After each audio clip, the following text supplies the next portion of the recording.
नमस्कार, मैं हूं पिनास त्यागी। आप देख रहे हैं तहकीकात। Drugs cartel, Mexico, America, Latin America, Europe, Africa.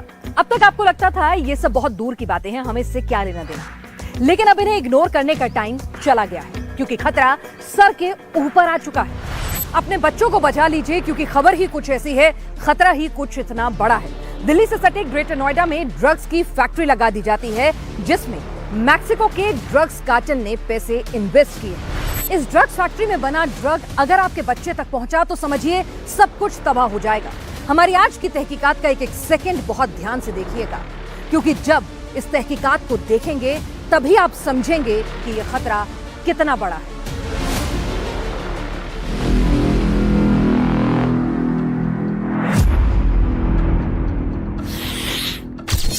ये ड्रग लिया तो आदमी हिंसक होने लगता है।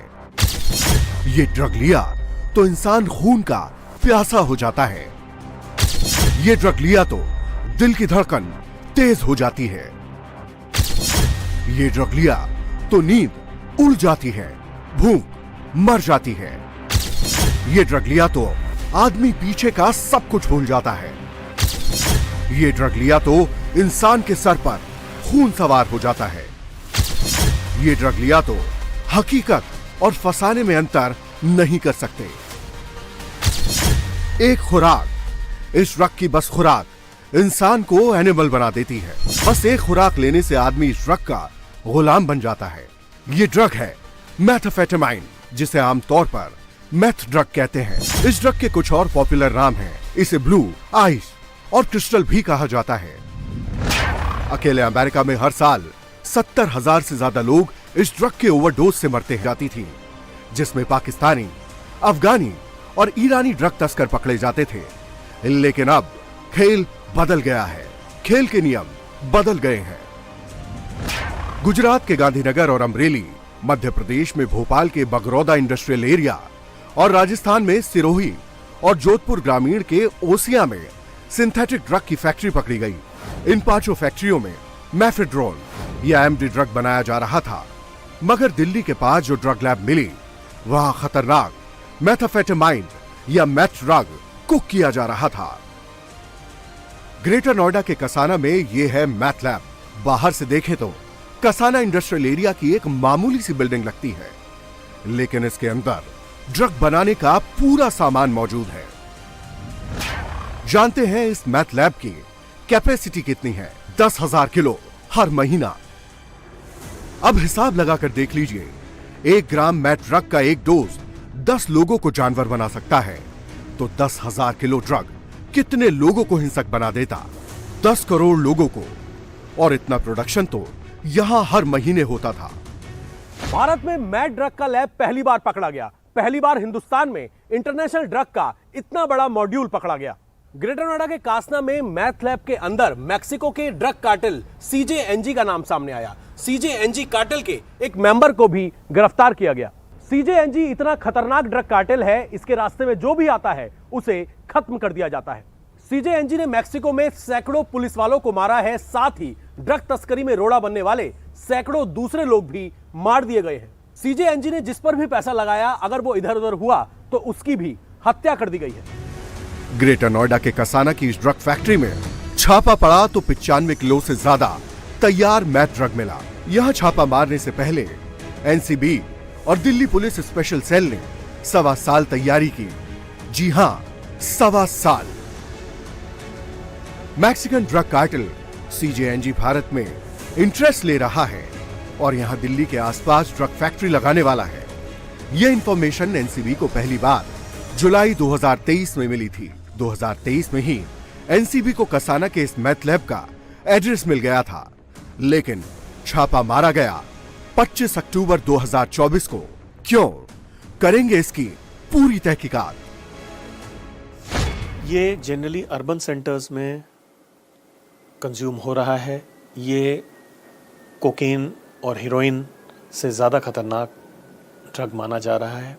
ग्रेटर नोएडा मैथ लैब का मालिक अचानक से 120 किलोमीटर की स्पीड से गाड़ी चलाते चलाते ब्रेक लगा देता था। किसी मीटिंग में जाते वक्त वो अपने साथ मोबाइल फोन कैरी नहीं करता था।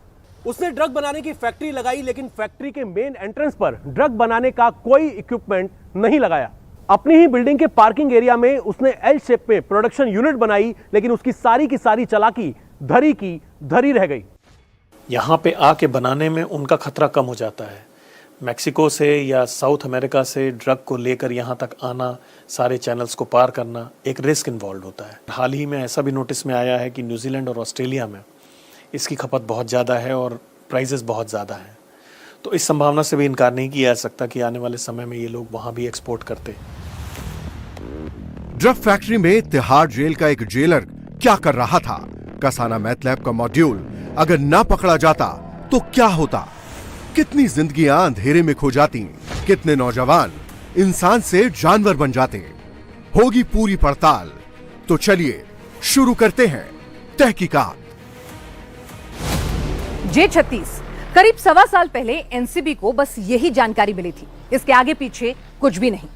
ग्रेटर नोएडा में जब इस पते पर खोजबीन शुरू की गई, वहां पर जांच की गई, तो कोई भी संदिग्ध गतिविधि नहीं मिली, कोई हलचल नहीं। दरअसल ये एक वीरान पड़ी हुई फैक्ट्री का एड्रेस था। लेकिन कुछ ही दिनों में यहां कुछ होने लगा। चीन और कोरिया से सामान आने लगा, मैक्सिको से एक्सपर्ट आने लगे। फैक्ट्री का गेट रात के अंधेरे में खुलता था और फिर अंदर से बंद कर लिया जाता था। फैक्ट्री में 2-3 लोग ही आते थे और यही 2-3 लोग फैक्ट्री का पूरा कामकाज देखते थे। फैक्ट्री में प्रोडक्शन भी रोज नहीं होता था, लेकिन फिर भी करोड़ों का सामान बनकर तैयार हो जाता था। आखिर कैसे और कौन थे ये लोग? हमने इसकी भी पूरी तहकीकात की। 4 करोड़ का इन्वेस्टमेंट, 400 करोड़ की ड्रग्स और 4000 करोड़ का डार्क नेटवर्क। दिल्ली के एकदम पास ग्रेटर नोएडा के कासना में बनाई गई ये ड्रग फैक्ट्री देखने में एकदम मामूली फैक्ट्री लगती है। एक मिक्सचर प्लांट, एक छोटा बॉयलर, एक टेम्परेचर कंट्रोलर, एक कूलिंग यूनिट, बर्फ से ड्राई करने का जुगाड़, एग्जॉस्ट पाइप और बोरियों और कुछ ड्रमों में भरे केमिकल। किसी भी केमिकल फैक्ट्री के लिए ये सब नॉर्मल चीजें हैं। बाहर से शटर उठाकर देखे तो यहां हो रहे कारोबार के बारे में कुछ भी पता नहीं चलता, लेकिन अंदर से देखने पर यहां का काला कारोबार बेपर्दा होने लगता है। इस ड्रग फैक्ट्री को लगाने में दुनिया के सबसे खतरनाक ड्रग कार्टेल CJNG का हाथ है। CJNG, ये नाम सुनकर ही नार्कोटिक्स और सिक्योरिटी एजेंसियों के कान खड़े हो गए।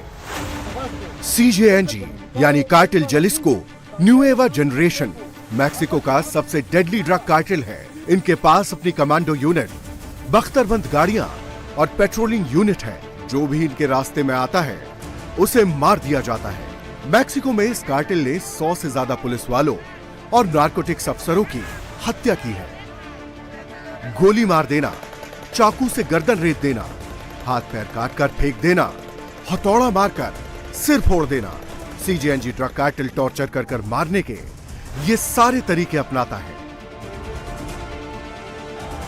CJNG अब तक मैक्सिको के अंदर ही सिंथेटिक ड्रग बना रहा था। पहली बार CJNG ने भारतीयों के साथ मिलकर भारत में मैथ लैब स्टैब्लिश करने का अटेम्प्ट किया। ग्रेटर नोएडा के कासना का ये मैथ लैब CJNG ने डिजाइन कराया। CJNG का एक सीनियर मेंबर यहां बनने वाले ड्रग का क्वालिटी कंट्रोल करता। NCB और दिल्ली पुलिस स्पेशल सेल ने यहां रेड मारी तो CJNG कार्टेल का एक सीनियर मेंबर भी गिरफ्तार हुआ। इस केस में कुल 5 गिरफ्तारियां हुई। दिल्ली का ड्रग कारोबारी अमित, तिहाड़ जेल का वार्डन नवीन, मुंबई का केमिकल एक्सपर्ट परब, दिल्ली के रजौरी गार्डन का एक सप्लायर और CJNG कार्टेल का सीनियर मेंबर जिसका निकनेम है बनी। कासना मैथ लैब की तहकीकात के लिए इंडिया टीवी रिपोर्टर अभय पराशर ग्रेटर नोएडा के कासना साइट 5 इंडस्ट्रियल एरिया पहुंचे। J-36 नंबर की फैक्ट्री को NCB और दिल्ली पुलिस स्पेशल सेल ने सील करके रखा है। कासना इलाके में इंडस्ट्रियल इलाका है साइट 5। ये पूरा इलाका जो आप देख रहे हैं ये कासना का साइट 5 है। इंडस्ट्रियल इलाका है, अलग अलग इंडस्ट्री फैक्ट्री जो है वो इस इलाके के अंदर लगती हैं। ये J-36 ये एड्रेस है। ये जो फैक्ट्री आप देख रहे हैं सफेद रंग की, यहाँ पर NCB ने जब छापेमारी की तो इस छापेमारी में NCB ने यहाँ पर देखा कि सिंथेटिक मैथ यानी कि जो ड्रग्स है, बहुत खतरनाक ड्रग्स है, उसको यहाँ पर बनाया जा रहा है। ड्रग्स बनाने के लिए कासना साइट 5 इंडस्ट्रियल एरिया की J-36 फैक्ट्री का सिलेक्शन करीब 1.5 साल पहले कर लिया गया था। मैक्सिकन ड्रग कार्टेल सीजेएनजी ने तभी से इसमें इंटरेस्ट लेना शुरू कर दिया था। सीजेएनजी का बिजनेस इंटरेस्ट बड़े लेवल का था, जिसके बारे में नारकोटिक्स कंट्रोल ब्यूरो को 2023 में पहला टिप मिला था। असल में एनसीबी को साल 2023 जुलाई में एक इनपुट मिला, एक विदेशी एजेंसी से इनपुट ये मिला कि मैक्सिकन की जो कार्टेल है, जो कि सबसे खतरनाक और डेडली कार्टेल है सीजेएनजी, उनका एक सीनियर हाई लेवल का एक जो ड्रग कार्टेल को चलाता है वो खुद इंडिया आया हुआ है। उसको फॉलो करना शुरू किया, उसकी रेकी की, टेक्निकल सर्विलेंस और फिजिकल सर्विलेंस से उसकी रेकी की गई। जांच में ये पता चला कि ये शख्स होटल में रहता है, दिल्ली के एक बड़े होटल में, बाहर जाता है, एक तरीके से हॉलिडे मना रहा है। साल 2023 के नवंबर के आसपास ये विदेशी जो शख्स है, यानी कि मैक्सिकन कार्टेल का जो एक हाई सीनियर मेंबर है, ये एक भारतीय से मिलता है। पहली बार किसी इंडियन शख्स से इसकी दिल्ली के एक होटल में मुलाकात होती है। जब उस शख्स की पहचान की जाती है तो पता लगता है ये अमित नाम का शख्स है। अमित, जिसने ये फैक्ट्री J36 इसको खरीद लिया था तकरीबन 4 करोड़ रुपए में। इसकी रजिस्ट्री होनी बाकी थी, पूरी पेमेंट वो कर चुका था। अमित कुमार सिंह सीजेएनजी ड्रग कार्टेल को भारत में इंट्रोड्यूस करने वाला मास्टरमाइंड है। अमित को 2013 में डीआरआई ने एनडीपीएस एक्ट में गिरफ्तार किया था। तब उसे तिहाड़ जेल में रखा गया था। तिहाड़ में उसकी मुलाकात जेल के वार्डन नवीन से हुई। नवीन को उसने पैसे का लालच देकर बिजनेस पार्टनर बना लिया। तिहाड़ का जेल वार्डन नौकरी से फ्री होकर ड्रग के धंधे में अमित की मदद करता। इस केस की इनसाइड स्टोरी जानने के लिए इंडिया टीवी की टीम नारकोटिक्स कंट्रोल ब्यूरो के ऑफिस भी पहुंची। हमने इस केस को हैंडल करने वाले एनसीबी के deputy director general Dnyaneshwar Singh से बात की। बहुत ही सोफिस्टिकेटेड लैब थी और इक्विपमेंट सारे इंपोर्ट किए गए थे। तो इससे संबंधित मशीनरी भी वहाँ पे मिली और केमिकल एक्सपर्ट भी मौजूद था। इनकी पूरी गतिविधि को देखने के लिए हमने इसमें एक मास्टरमाइंड गिरफ्तार किया है, एक उसका सहयोगी फाइनेंसर, एक केमिस्ट और एक सीजेएनजी ग्रुप कार्टेल का जो मैक्सिकन कार्टेल है बहुचर्चित, उसका एक मेंबर भी हमने गिरफ्तार किया है। ये विश्व स्तर पे काफ़ी खतरनाक माना जाने वाला गिरोह है। मैक्सिको में इस समय सीजेएनजी और सिनालोआ 2 कार्टेल्स चल रहे हैं, जिसमें सीजेएनजी ज़्यादा खतरनाक इसलिए मानते हैं क्योंकि ये लोग वायलेंस में विश्वास रखते हैं और इनफैक्ट शूट आउट में इन लोगों ने पुलिस ऑफिसर्स की भी हत्याएं की हैं। उनके ग्रुप का एक मेंबर यहाँ पे मौजूद था सारे ऑपरेशन को ओवरसी करने के लिए। और जितनी हमें जानकारी है, सीजेएनजी ग्रुप का ये पहला ऑपरेशन था इंडिया में एक लार्ज स्केल लैब सेटअप करके इस ड्रग को बनाने के लिए। कासना साइट 5 इंडस्ट्रियल एरिया में फैक्ट्री की लोकेशन फाइनल हो चुकी थी। नक्शा तैयार कर लिया गया था। अब जरूरत थी इक्विपमेंट्स मंगाने की। अमित ने लोकल मार्केट की जगह चाइना से इक्विपमेंट मंगाना शुरू किया, लेकिन वो इस बात से अनजान था कि एनसीबी की एक टीम उसकी हर गतिविधि पर नजर रख रही है। एनसीबी के कुछ अफसर लगातार कासना साइट 5 इंडस्ट्रियल एरिया की रेकी कर रहे थे। फरवरी 2024 में इस लैब में यहां पर पूरी तरीके से सेटअप कर दिया, जिसके लिए जब अमित की जांच की गई इस रेड से पहले तो पता लगा कि वो चाइना, यूरोप और अलग अलग देशों से कुछ लैब के इक्विपमेंट्स मंगा रहा है। एक केमिकल एक्सपर्ट से जांच करवाई गई, लैब एक्सपर्ट से, तो उसने बताया इस तरीके के इक्विपमेंट जो है वो मैथ यानी कि ड्रग्स को बनाने के लिए इस्तेमाल किए जाते हैं। इसके बाद शक का दायरा और बढ़ा। ये जो पूरा इलाका आप देख रहे हैं इंडस्ट्रियल इलाका, इसकी लगातार रेकी की गई। मैक्सिकन जो शख्स था वो इंडिया से नवंबर एंड में 2023 में वापस मैक्सिको चला गया, लेकिन एक मैक्सिको का दूसरा शख्स इस खतरनाक कार्टेल का यहीं पर मौजूद था। अमित से मिलने के लिए मुंबई का एक केमिस्ट जो कि केमिकल एक्सपर्ट है, परब, वो एक होटल आता है। वो लगातार पिछले 1-2 साल से दिल्ली आ रहा था, लेकिन अभी अप्रैल के महीने में, जून के महीने में, सितंबर के महीने में उसका जो आने का पैटर्न था वो बदल जाता है, यानी कि महीने में 2 से 3 बार वो यहां आ रहा था। मैथ ड्रग केमिकल से तैयार किया जाता है। इसका कच्चा माल राजौरी का सप्लायर मुहैया करा रहा था। तैयार होने के बाद मैथ लिक्विड फॉर्म में होता है। ठंडा करने के बाद क्रिस्टल जैसा हो जाता है, जो देखने में आइस जैसा लगता है। बाहर से ड्रग्स लाना, उनको ट्रांजिट करना या यहाँ पर कंज्यूमर्स को प्रोवाइड करना, ये ट्रेंड पहले था। अब धीरे धीरे क्लैंडस्टाइन लेबोरेटरीज का ट्रेंड चल पड़ा है, जिसमें तरह तरह के ड्रग्स जैसे मेफेड्रॉन, मेथाम्फेटामिन जैसे ड्रग्स यहाँ पर रॉ मटेरियल प्रोक्योर करके यहीं पे बना के यहीं लोगों को दे रहे हैं और कुछ बाहर की कंट्रीज़ में भी एक्सपोर्ट कर रहे हैं। तो इस तरह का ट्रेंड आया है और चूँकि नो हाउ यहाँ के लोगों को नहीं है, तो नो हाउ प्रोवाइड करने के लिए कार्टेल्स के मेंबर आते हैं, उनसे जुड़े हुए कुछ केमिस्ट होते हैं जो कि इसको ओवरसी करते हैं। कार्टेल का एक मेंबर और भी पहले इसमें आ चुका है और ये दूसरा मेंबर था जिसको हमने गिरफ्तार किया है। कासना के इस मैथ लैब में अप्रैल 2024 से ही मैथ ड्रग कुक होने लगा था, इसलिए मुंबई का केमिकल एक्सपर्ट परब बार बार दिल्ली आने लगा। इस फैक्ट्री में ड्रग बनाने का काम रात के अंधेरे में होता था। परब जब भी दिल्ली आता तो अपना मोबाइल फोन होटल में छोड़कर ही निकलता था। लोकेशन ट्रेस से बचने के लिए अमित भी ऐसा ही करता था। अमित खुद दिल्ली के होटल से परब को पिक करता। दोनों रात में कासना के मैथ लैब साइट पर आते। ड्रग बनाने के दिन तिहाड़ जेल का वार्डन नवीन भी मैथ लैब आ जाता। ड्रग बन जाने के बाद सीजेएनजी का मेंबर उसका क्वालिटी टेस्ट करता।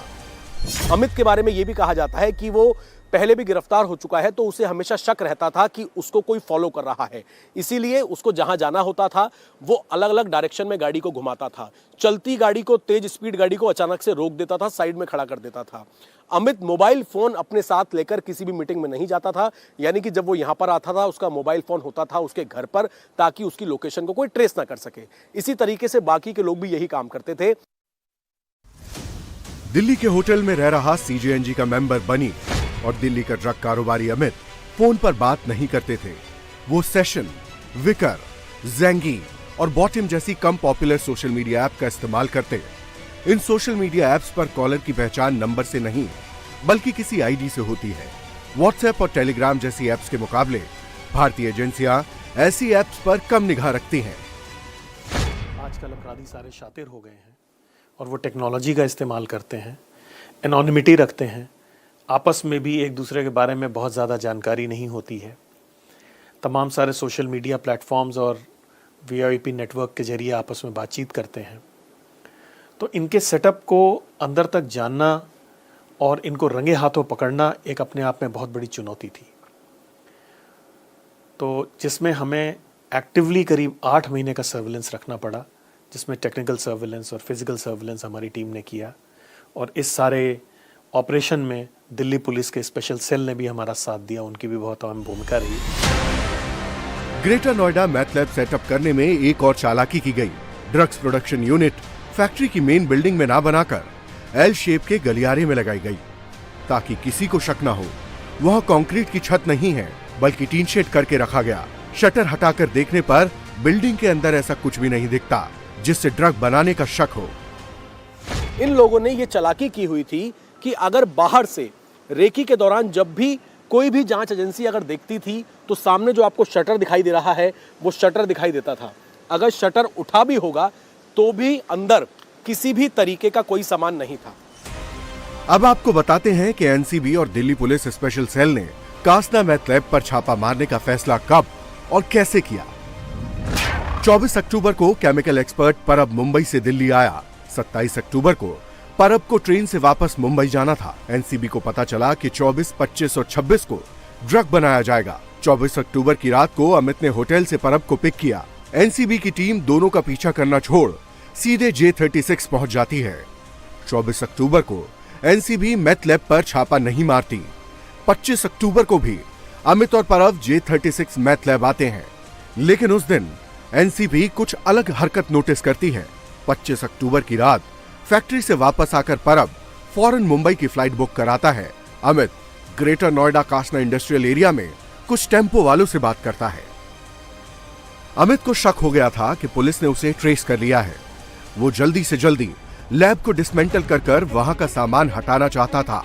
टेम्पो वालों से बात करके अमित जैसे ही फैक्ट्री पहुंचता है वैसे ही रेड शुरू हो जाती है। 25 अक्टूबर रात 10:30 बजे एनसीबी और दिल्ली पुलिस स्पेशल सेल की टीम मैथ लैब के अंदर घुसती है।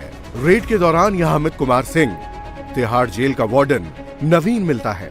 परब को होटल से एयरपोर्ट जाते समय अरेस्ट किया जाता है। सीजेएनजी कार्टेल के मेंबर बनी को अलग से गिरफ्तार किया जाता है। अमित की निशानदेही पर रजौरी गार्डन के सप्लायर को भी पकड़ा जाता है। जहां पर ये आप फिलहाल जीना देख रहे हैं, इस जीने के पास एक आपको मिक्सचर दिखाई देगा। काफी बड़ा मिक्सचर यहां पर लगाया हुआ है और इस जीने के साथ ये आप जो पाइप देख रहे हैं ये एग्जॉस्ट है, यानी कि जो भी अंदर केमिकल बनता था उसकी दुर्गंध बाहर की तरफ आती थी, जो एक खाली प्लॉट है। पूरी गैलरी जो है काफी लंबी ये गैलरी है, शुरुआत से लेके एंड तक। जहां पर ये टीन शेड लगे हुए हैं, यहां पर इन्होंने अलग अलग तरीके के इक्विपमेंट्स लगाए हुए थे, जहां पर मेथ को कुक किया जाता था, यानी कि बनाया जाता था।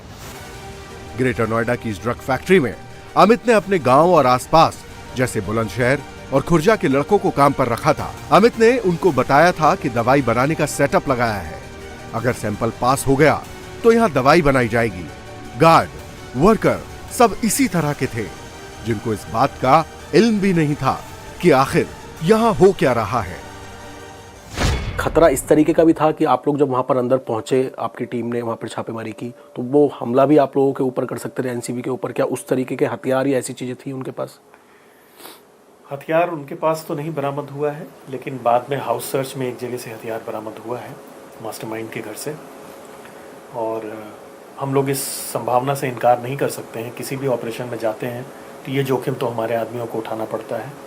तो हम और दिल्ली पुलिस पूरी तरीके से तैयार थे इस जोखिम को उठाने के लिए, और हम लोग पूरी सावधानी से और तैयारी से गए थे। एनसीबी ने 180 करोड़ के तैयार ड्रग्स और करोड़ों रुपए के केमिकल को जब्त कर लिया है, लेकिन खतरनाक खेल तो अभी शुरू हुआ है। मैक्सिकन ड्रग कार्टेल सीजेएनजी को इंडिया का मार्केट दिख रहा है, उसका एक मेंबर पकड़ा गया है।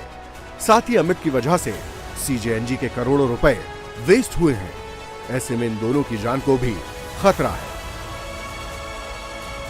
ड्रग्स की फैक्ट्री लगेगी तो पकड़ी जाएगी, कारखाना लगेगा तो पता चल जाएगा, लेकिन घर घर में अगर ड्रग्स का मास प्रोडक्शन होने लगेगा तो फिर कैसे पता चलेगा? ऐसा नहीं है कि घर में ड्रग्स की पोर्टेबल फैक्ट्रीज नहीं बन रही हैं, बल्कि फ्लैट में भी ड्रग्स तैयार हो रहा है और बेचा जा रहा है। इस तरह की पोर्टेबल ड्रग्स फैक्ट्री के लिए ट्रेनिंग देने के लिए अमेरिका, लैटिन अमेरिका और अफ्रीका के देशों से एक्सपर्ट आते हैं और कई कई जगहों पर तो बाकायदा सुपरवाइज भी करते हैं। ड्रग्स का डेंजर जोन आपके घर की चौखट तक पहुंच चुका है। अगर बचना है तो संभल जाइए। सोसाइटी फ्लैट में गांजे का गार्डन, 4 BHK फ्लैट में गांजे की खेती, 80 गमलों में नशे का मिनी प्रोडक्शन हाउस, 6000 की लागत, 60,000 की कमाई।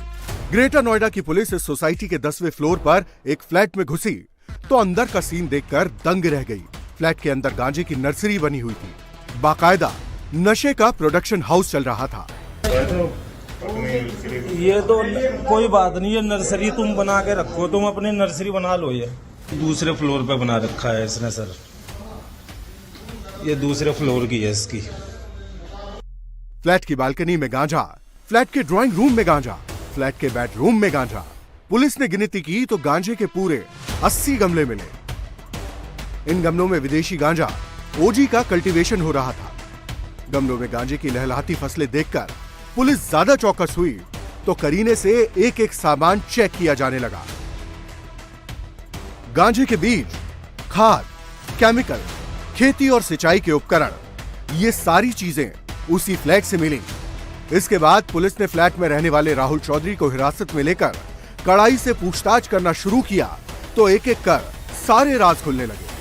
नोएडा पुलिस की पूछताछ में पता चला कि राहुल चौधरी ने ओटीटी प्लेटफॉर्म पर फिल्म हाई देखकर नशे की खेती का प्लान किया, लेकिन वो मूल रूप से मेरठ का रहने वाला था। मेरठ में हाई क्वालिटी के ड्रग्स की डिमांड नहीं थी, इसीलिए वो ग्रेटर नोएडा आया, यहाँ पर 4 BHK अपार्टमेंट लिया और फिर नशे की खेती शुरू कर दी।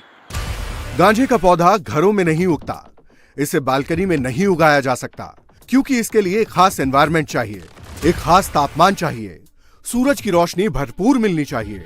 राहुल चौधरी ने इन सब चीजों का जुगाड़ निकाल लिया। फ्लैट के अंदर गांजे की खेती के लिए उसने विदेशी वेबसाइट से कैलिफोर्निया के गांजे के बीज मंगवाए।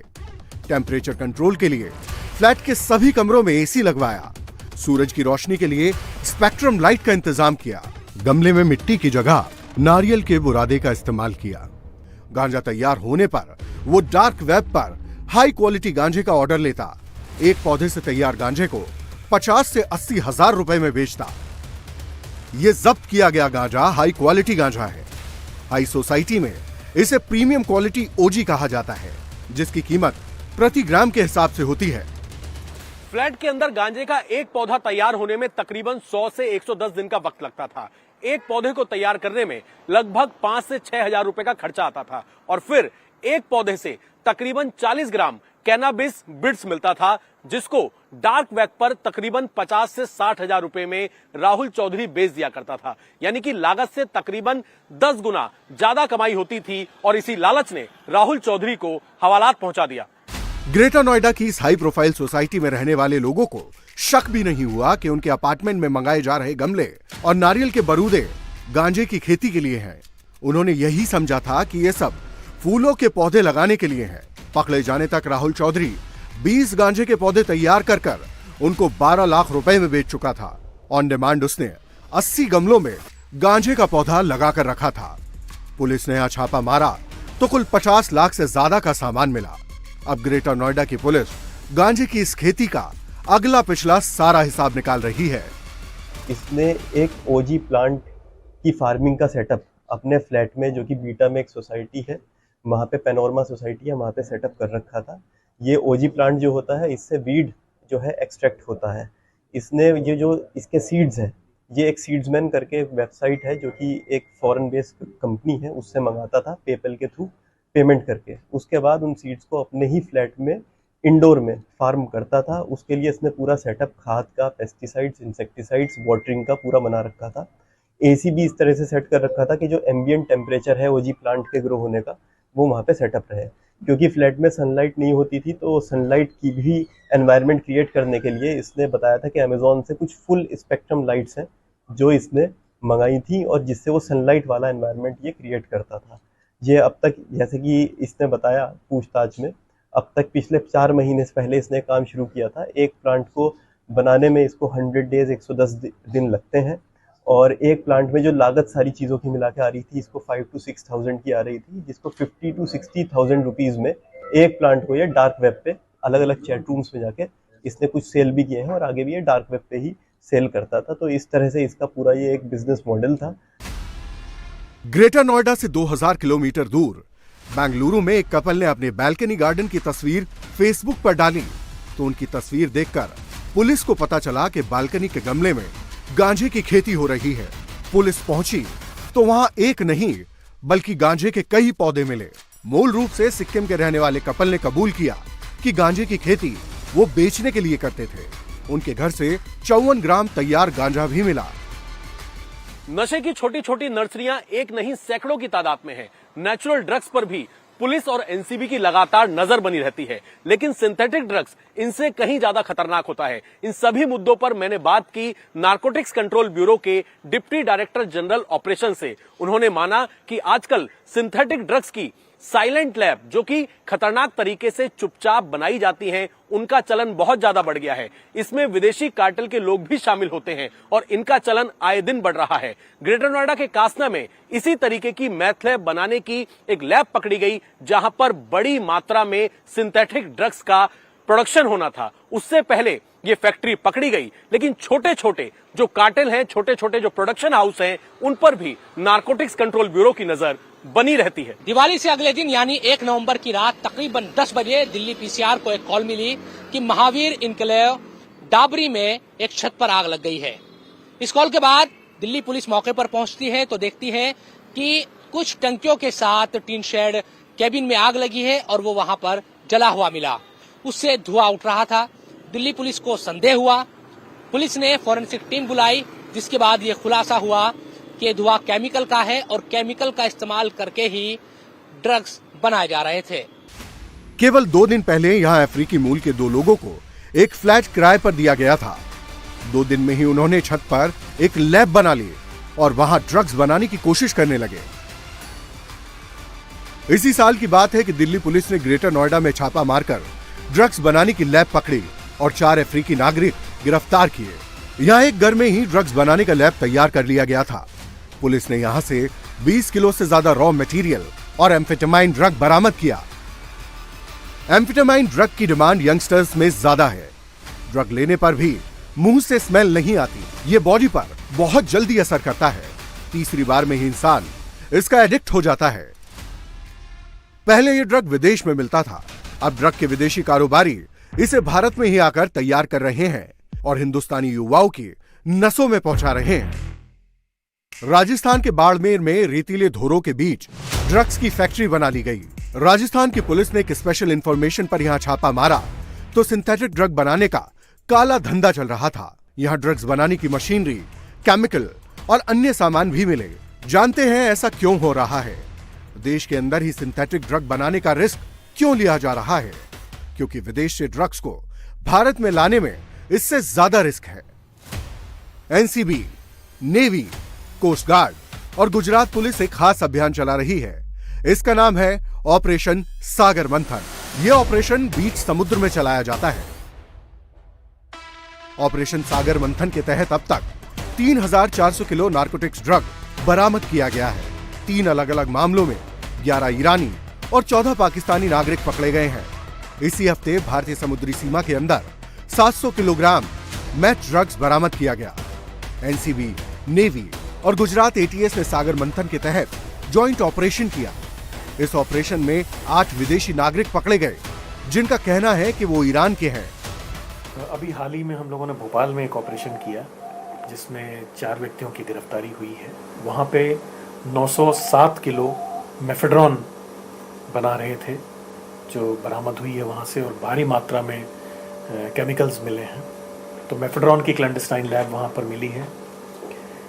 इसके अलावा गुजरात और राजस्थान में मेफेड्रॉन की 4 लैब्स हम लोगों ने बर्स्ट की हैं और इन चारों लैब्स में संबंधित 9 व्यक्तियों की गिरफ्तारी हुई है।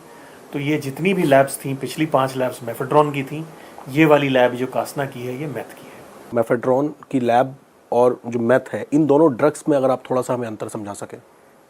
ये दोनों अलग अलग ड्रग्स हैं, दोनों ही सिंथेटिक ड्रग हैं, दोनों ही खतरनाक हैं, जानलेवा हैं।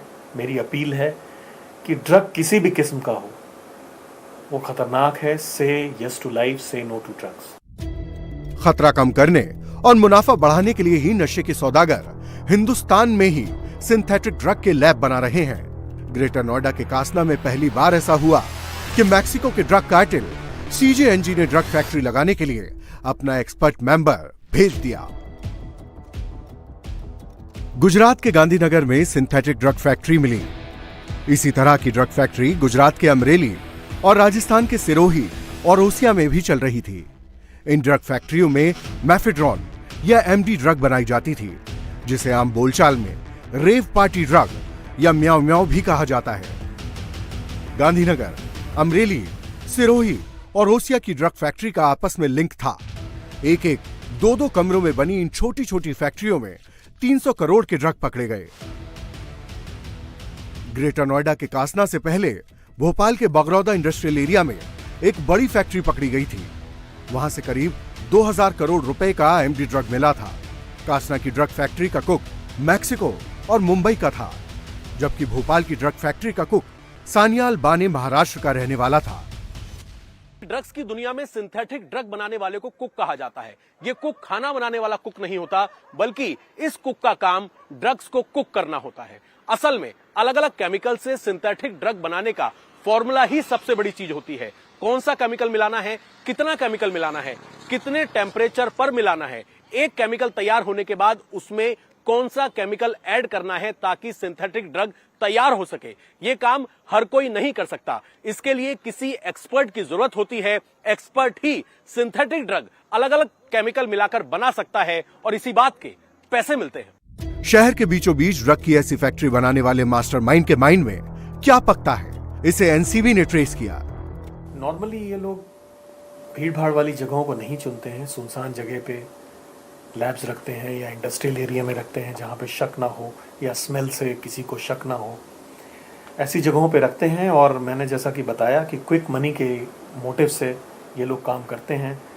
मेफेड्रॉन बनाने के लिए ऑफ द शेल्फ बहुत सारे ड्रग्स अवेलेबल हैं, तो उनके जरिए ये लोग मेफेड्रॉन बना रहे थे। जो प्रतिबंधित नहीं है, इसका मतलब?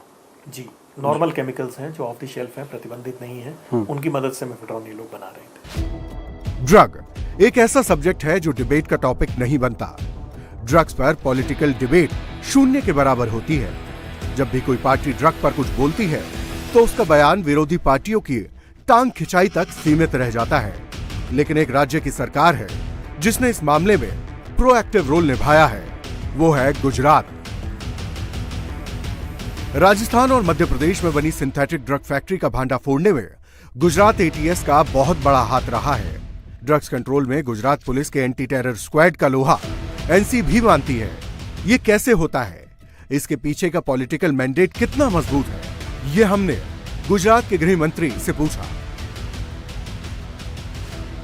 मोडस ऑपरेंडी हम सबके सामने आई और ये मोडस ऑपरेंडी थी केमिकल फैक्ट्रीज का उपयोग करना। केमिकल फैक्ट्रीज में अलग अलग प्रकार के 4-5 केमिकल्स को इकट्ठा करके उसको लैब के माध्यम से सिंथेटिक ड्रग्स बनाने का एक नया मोडस ऑपरेंडी हमारे सामने आया। साउथ गुजरात एक केमिकल का बहुत बड़ा हब है। ये लोग एक ही फैक्ट्री के अंदर सभी केमिकल्स को इकट्ठा नहीं करते हैं। अलग अलग फैक्ट्रीज में जो केमिकल का प्रोडक्शन होता है वो केमिकल के प्रोडक्शन को अलग अलग कंपनी के नाम से प्रोक्योर करते हैं और वो प्रोक्योर करने के बाद उसको एक छोटी सी लैब में छोटे छोटे घरों में एवं फैक्ट्रीज में खुद 2-4 लोग बैठ के वो केमिकल्स को मिक्स करते हैं और वो केमिकल को मिक्स करने के बाद एक सिंथेटिक ड्रग्स के रूप में तैयार करने के बाद ये लोग बेचते हैं। सही तौर पे हमने उसके पीछे भी जंग छेड़ी। इतना ही नहीं, गुजरात एटीएस ने इसमें बहुत ही महत्वपूर्ण योगदान दिया है, चाहे वो गुजरात में हो, चाहे वो मुंबई में हो, चाहे मध्य प्रदेश में हो। सभी जगह जाके इस प्रकार की फैक्ट्रीज को सेंट्रल एजेंसीज एवं स्टेट एजेंसीज के साथ मिलके हमने इसमें सफलतापूर्वक ऑपरेशंस को अंजाम दिए है और उसमें बड़ी सफलता भी। ये सच है कि ड्रग्स की सबसे बड़ी बड़ी फैक्ट्रियां गुजरात में ही मिली हैं, लेकिन ये भी सच है कि सबसे मजबूत एक्शन भी गुजरात में ही हुआ है। दिल्ली में एक बार फिर करोड़ों का ड्रग्स पकड़ा गया है। एनसीबी ने 82 किलो फाइन क्वालिटी की कोकेन बरामद की है। दिल्ली से ऑस्ट्रेलिया भेजा जा रहा है ये ड्रग्स 900 करोड़ रुपए से भी ज्यादा का था। इस केस में लोकेश चोपड़ा और अवधेश यादव नाम के 2 लोगों को गिरफ्तार किया गया है। कहा जा रहा है कि इस ड्रग्स रैकेट का मास्टरमाइंड दुबई में बैठा हुआ दिल्ली का बड़ा हवाला कारोबारी है। कोकीन सबसे महंगा ड्रग है। सिंथेटिक मेथ इसके मुकाबले बेहद सस्ता पड़ता है, लेकिन मेथ में खतरा बहुत ज्यादा है। क्यों, देखिए इस रिपोर्ट में।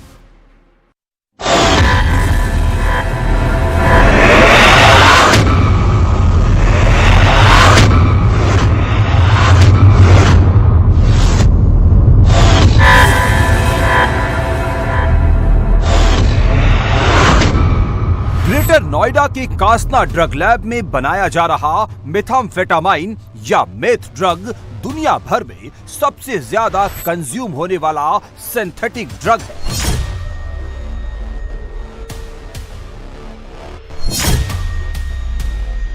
United Nations office on drugs and crime यानी UNODC की रिपोर्ट के मुताबिक अमेरिका मेथ ड्रग का सबसे बड़ा मार्केट है।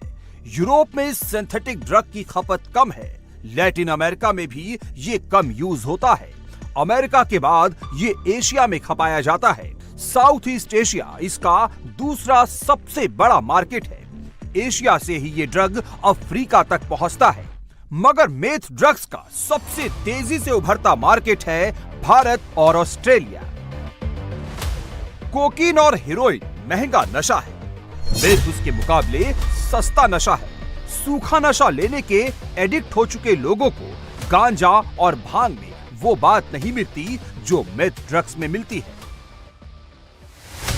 एशिया और ऑस्ट्रेलिया के मार्केट को कैप्चर करने के लिए ही CJNG ने भारत में मेथ ड्रग्स फैक्ट्री लगाने की सोची।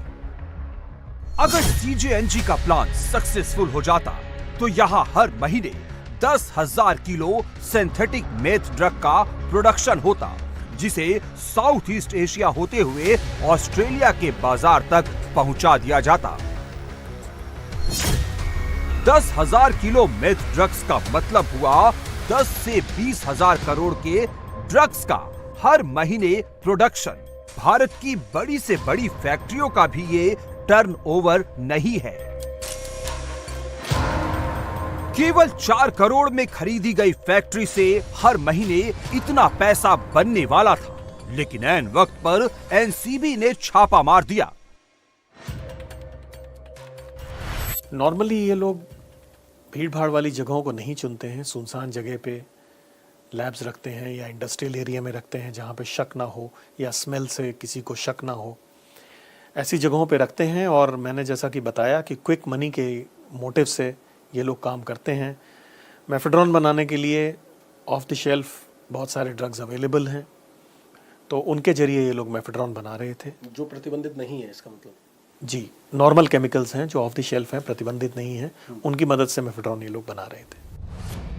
अप्रैल महीने में वाराणसी एसटीएफ और ठाणे पुलिस क्राइम ब्रांच ने वाराणसी और आजमगढ़ में ज्वाइंट ऑपरेशन करके एक मोबाइल दुकान से 20 करोड़ का मेथ ड्रग्स पकड़ा था।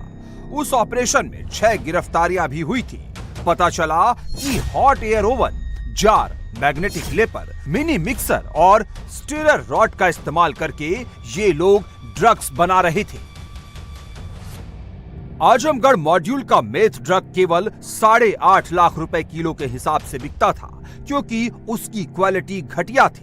कासना मेथ लैब का ड्रग महंगे रेट वाला था, क्योंकि इसे कंट्रोल एनवायरनमेंट में मैक्सिकन कुक और मुंबई के केमिकल एक्सपर्ट की निगरानी में बनाया जाता था। दिल्ली के ड्रग कारोबारी अमित कुमार सिंह को अंदाजा भी नहीं था कि वो कितने बड़े ड्रग कार्टेल के हाथों की कठपुतली बन रहा है। सीजेएनजी ने दिल्ली के ड्रग कारोबारी अमित कुमार सिंह के कंधे पर रखकर मेथ ड्रग्स वाली बंदूक चलाई। एनसीबी और दिल्ली पुलिस स्पेशल सेल ने सीजेएनजी का निशाना फेल कर दिया। मेथ ड्रग लैब का भांडा फूट गया, आरोपी पकड़े गए, जेल भेज दिए गए। अब आपको कुछ बातें सीजेएनजी के बारे में बताते हैं। सीजेएनजी मैक्सिको का नया ड्रग कार्टेल है, लेकिन सबसे डेडली ड्रग कार्टेल है। पिछले साल जून में मैक्सिको की एक घाटी के अंदर 45 बैग मिले। जब इन बैग को खोला गया, इनकी जांच हुई, तो इनमें इंसानों के हाथ पैर के हिस्से और साथ ही धड़ मिले। जांच हुई तो पता चला ये काम किसी और का नहीं बल्कि सीजेएनजी ड्रग कार्टेल का है। सीजेएनजी 2009 में बना। माइलेनियो कार्टेल टूटने से 2 ग्रुप बने, सीजेएनजी और ला रेजिस्टेंशिया। आपसी गैंगवार में सीजेएनजी ने ला रेजिस्टेंशिया को हरा दिया। 6 महीने से भी कम समय में मिलेनियो कार्टेल के पूरे नेटवर्क पर सीजेएनजी का कब्जा हो गया। सीजेएनजी कार्टेल पर 300 से अधिक हत्याओं के आरोप हैं। ये अपने दुश्मनों पर ड्रोन और रॉकेट लॉन्चर से हमला करता है। इसकी मिलिशिया मैक्सिको अमेरिका बॉर्डर पर पेट्रोलिंग करती है और ड्रग्स तस्करी के लिए कोस्ट टू कोस्ट रूट का इस्तेमाल करती है। सीजेएनजी का नाम सबसे पहले साल 2009 में सामने आया था। पुलिस ने क्वांटाना रू में एक लावारिस ट्रक बरामद किया था। इस ट्रक में 3 लाशें पड़ी हुई थी। साथ ही एक पर्चा था जिस पर सीजेएनजी लिखा हुआ था। दावा किया गया था कि हम नया ग्रुप हैं, हम मैक्सिको के अंदर फिरौती और किडनैपिंग के खिलाफ हैं। हम मैक्सिको के अंदर किडनैपिंग और फिरौती को खत्म कर देंगे। हम मैक्सिको को क्लीन मैक्सिको बनाएंगे। एशिया और ऑस्ट्रेलिया के बाजार तक पहुंचना सीजेएनजी के लिए भी आसान नहीं है, क्योंकि इसके लिए उसे अटलांटिक महासागर पार करना पड़ता है। यहां अमेरिका की सख्त निगरानी रहती है। अमेरिका में ट्रंप की जीत के बाद सीजेएनजी की मुश्किल और बढ़ने वाली है। ड्रग तस्करी को लेकर अमेरिका की नई सरकार का रुख पहले से ज्यादा कठोर है। सीजेएनजी ने भारत में बिजनेस रूट खोजा, मगर यहां भी उसे फेल कर दिया गया।